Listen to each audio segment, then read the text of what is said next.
Welcome student. आज फिर से मैं एक वीडियो आप लोगों के सामने लेकर के उपस्थित हूँ और इस वीडियो में आप लोगों को सबसे पहली चीज़ मैं आप लोगों को बताने वाला हूँ। यह समास की वीडियो होने वाली है। किसकी होने वाली है? तो समास की होने वाली है, देखिएगा। और ये समास का आधा पार्ट है, मतलब पूरा का पूरा पार्ट आप लोगों का कल तक कंप्लीट हो जाएगा। ठीक है, चलिए आगे बढ़ते हैं। समास क्या होता है स्टूडेंट? समास जो होता है वह दो शब्दों से मिलकर के बना है, सम प्लस आश। ठीक है ना। अच्छा, इसको देखिएगा, यह दो शब्दों से मिलकर के बना है। क्या मिलकर के? तो सम प्लस आश, यह दो शब्दों से मिलकर के बना है। चलिए आगे बढ़ते हैं। अच्छा, समास का शाब्दिक अर्थ जो होता है वह संक्षिप्तीकरण होता है, यानी संक्षेपीकरण कहते हैं उसको। तो समास का जो शाब्दिक अर्थ है वह संक्षेपीकरण होता है। ठीक है। इसके बाद अगर मैं बात करता हूँ तो यहाँ पर क्या हो जाएगा, दो या दो से, इसकी डेफिनेशन अगर देखते हैं तो दो या दो से अधिक शब्दों को मिलाकर बने हुए एक नवीन एवं सार्थक शब्द क्या कहलाता है? समास शब्द, समास कहलाता है। ठीक है ना। दो या दो से अधिक शब्दों को मिलाकर बने हुए एक नवीन एवं सार्थक शब्द क्या कहलाता है? समास कहलाता है। समझ में बात आ रही है ना? दो या दो से अधिक शब्दों को मिलाकर बने हुए नया शब्द जो होता है वह क्या कहलाता है? सार्थक शब्द कहलाता। सार्थक शब्द जो होता है वह समास कहलाता है। चलिए आगे बढ़ते हैं। अगला देखते हैं स्टूडेंट। अगला देखिए, समास के जो समास के जो भेद होते हैं वह 6 प्रकार के होते हैं। समास के भेद जो होते हैं वह 6 प्रकार के होते हैं। देखिएगा कौन कौन से? अव्ययी भाव समास, तत्पुरुष समास और द्विगु समास, द्वंद्व समास, द्विगु समास, बहुब्रीहि समास और कर्मधारय समास। लेकिन समास के जो मुख्य भेद होते हैं स्टूडेंट, वह आपके कितने होते हैं? तो यह आपके जो होते हैं 4 प्रकार के होते हैं। पहला अव्ययी भाव समास, दूसरा तत्पुरुष समास और तीसरा आपका द्वंद्व समास और चौथा बहुब्रीहि समास। समझिएगा, ये 2 प्रकार के होते हैं। ठीक है ना।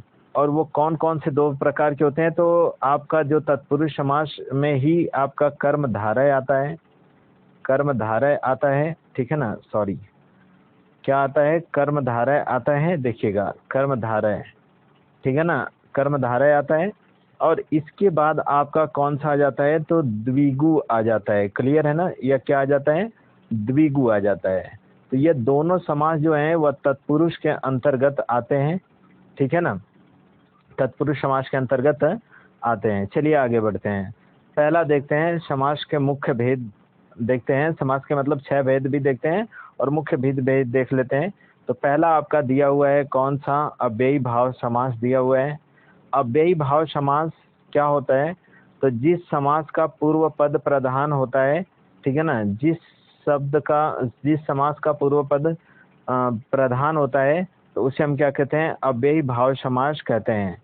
जैसे पहचान यहाँ पे आप लोगों को दिख रहा होगा, जैसे अनु आएगा तब भी हो जाएगा, प्रति आएगा तब भी, किसी भी शब्द का शुरुआती अक्षर अगर ये सारे दिख रहे हैं आपको, यथावत, हर, उप, नी, बे आदि, इतने अगर शब्द कहीं पे दिख रहे हैं तो आपका क्या हो जाएगा? वह बिल्कुल पहचानने की जरूरत ही नहीं पड़ेगी।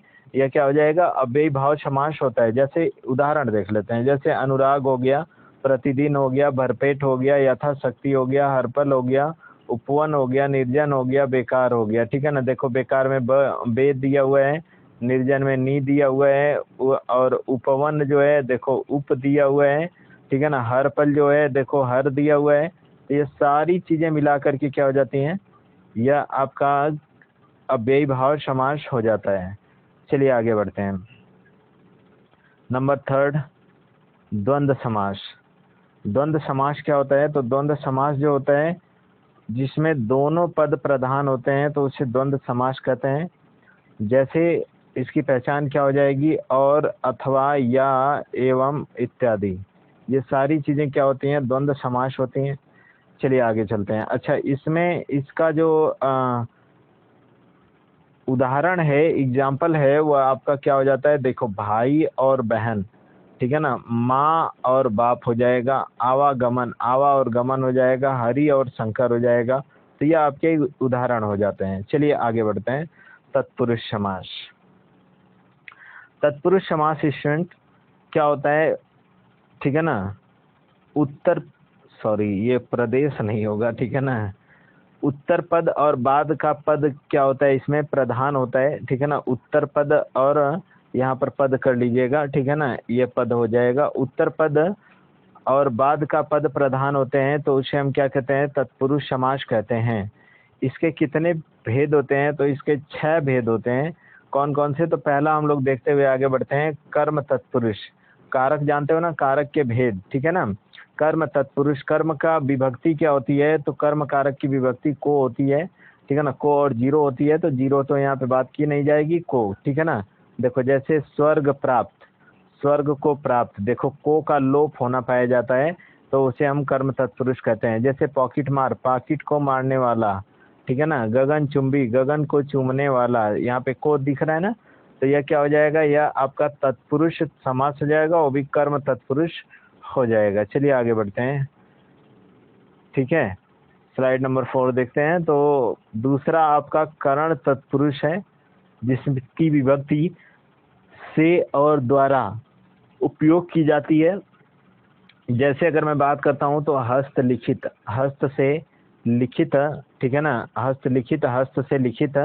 तुलसीकृत, तुलसी द्वारा लिखित या रचित, तो यह क्या हो जाएगा, यह आपका करण तत्पुरुष में आएगा। देखो काम चोर, काम से चोरी करने वाला, से का बोध होना पाया जा रहा है, तो यह क्या हो जाएगा, करण तत्पुरुष में आएगा, ठीक है ना।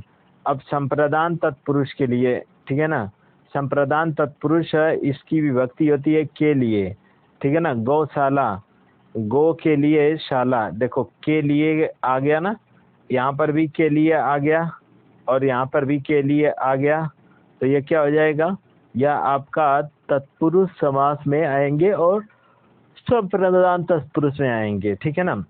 चलिए अगला बढ़ते हैं, अगला देखते हैं स्टूडेंट। अगला आपादान तत्पुरुष। आपादान तत्पुरुष से जो होती है विभक्ति का ही यूज होता है, लेकिन अलगाव के अर्थ में यूज होता है, ठीक है ना। जैसे ऋण मुक्त, ऋण से मुक्त। पाप मुक्त, पाप से मुक्ति, ठीक है ना। नेत्रहीन, नेत्र से हीन, यानी जो होता है पूरी तरीके से अलगाव की भावना व्यतीत करता है, तो उसे हम आपादान तत्पुरुष कहते हैं। अब आपका अगला संबंध तत्पुरुष है। संबंध तत्पुरुष की विभक्ति का के की है, ठीक है। और इसमें देखिएगा हिमालय, हिम का आलय, क्या हो जाएगा, हिम का आलय। उसके बाद आपका सूर्योदय, सूर्योदय आपका क्या हो जाएगा, सूर्य का उदय। देखो यहाँ पर का की के ये बार बार आ रहे हैं, अर्थात यह क्या हो जाएगा, संबंध। और एक बात और है कि यह संबंध को दर्शा रहा है, तो यह संबंध तत्पुरुष हो जाएगा। चलिए आगे बढ़ते हैं। अधिकरण तत्पुरुष। अधिकरण तत्पुरुष में आपकी विभक्ति में पर का होना पाया जाता है। जैसे यहाँ पर अगर मैं बात करता हूँ तो आप बीती, आप पर बीती, ठीक है ना। देखो पर की विभक्ति का लोप होना पाया जा रहा है। पुरुषोत्तम, पुरुषों में उत्तम, देखो में का होना पाया जा रहा है। गृह प्रवेश, गृह में प्रवेश, ठीक है ना, तो यह क्या हो जाएगा, में का होना पाया जा रहा है। तो आज के लिए इतना स्टूडेंट, मिलते हैं कल महत्वपूर्ण टॉपिक के साथ और समाज का दूसरा भाग लेकर के।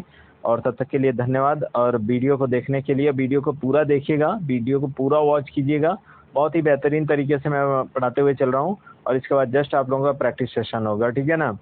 तो कल आप लोगों का ये पूरा समास भी फिनिश हो जाएगा।